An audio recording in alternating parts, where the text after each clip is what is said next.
Hi, my name is Russell Aruba, and I'm studying here at the University of Technology, Sydney. For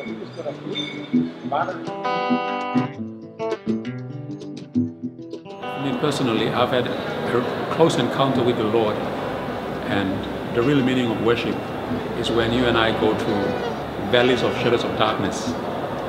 Just last semester during exam week, I lost my dad, who has been very ill for a long time, and it really shook my foundation in knowing who God is and understanding what it means, especially in my life.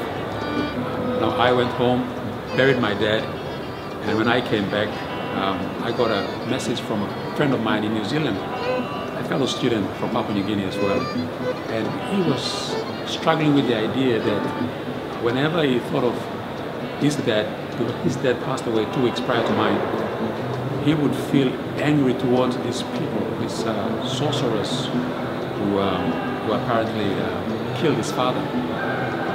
So as he shared with me his story, I said, praise the Lord.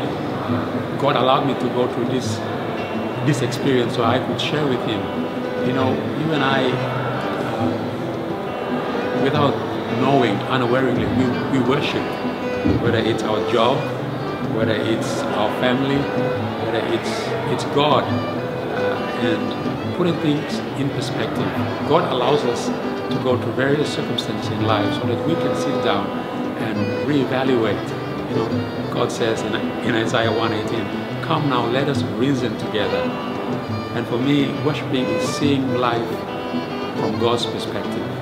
Death was to me a very painful thing, and I got to understand what the Lord meant when the psalmist said, "Precious in the sight of the Lord is the death of his saints." So to God, Dad no longer has to sin, has to worry, has to work. He now rests. It's precious to him, but for me, it's earth.